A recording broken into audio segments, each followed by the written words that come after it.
এই যে আমাদের ভাইয়ের পোস্টারটি যে ছিল, মানে এত কষ্ট করে যে মানুষের পোস্টারটি লাগাই যায়, তাহলে এই পোস্টারটি যে ছিল, এটা কোনো কথা? কিছু বলেন। আল্লাহ যেন তারা গজব করে। আল্লাহ যদি তাদের উপরে গজব করে, দেখ ওরা পোস্টার আছে, তারপর কিন্তু আমাদের মন থেকে তো আসনাদ আব্দুল্লাহ ভাইকে তুলতে পারবো না। আর কি আচ্ছা, তাহলে এবারে ভোটটা কোন দিবেন আপনি? আমি বুঝি আল্লাহ মানে এই যে ভোটটা যে দিবেন, মানে এই যে ভোটটা দিবেন, ভোটটা কার দিবেন? এই যে শাপলা দিবেন নাকি? শাপলা দিবেন নাকি না দাড়িওয়ালা দিবেন? আমি বুঝি। এবারে ভোটটা আপনি কার দিবেন? আমি বুঝি। আসসালামু আলাইকুম কাকা। কাকা আসসালামু আলাইকুম। ভালো আছেন কাকা? না ভোটটা কি? আচ্ছা, এবারে ভোটটা কার দিবেন? আরে ভোটটা কার দিবেন? শাপলা শাপলা শাপলা কই দে? ভোটটা মানে এই যে ব্যানারটা লাগাইছে ওরে দিবেন না? আমি বুঝি আল্লাহ। এটা তো দিবেন। আপনার নাতিরে দিবেন না ভোটটা?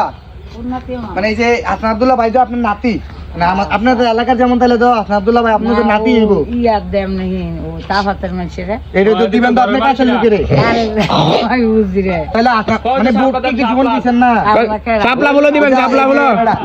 এটা যে শাপলা, এই যে আসনাদ আব্দুল্লাহ ভাই আমাদের শাপলা। আচ্ছা চা খাইতে ইয়াদ তাতে দেখ। টিয়া এ ভোট দিবি। এলা আমার বুঝি ধরে নিবা কা। তুমি টিয়া খাও এই বয়সে, মানে এই বুড়া বয়সে, মানে ভোট দেওয়ার লাগে টিয়া খাওয়ার লাগে? হ্যাঁ, আদাইলে ভোট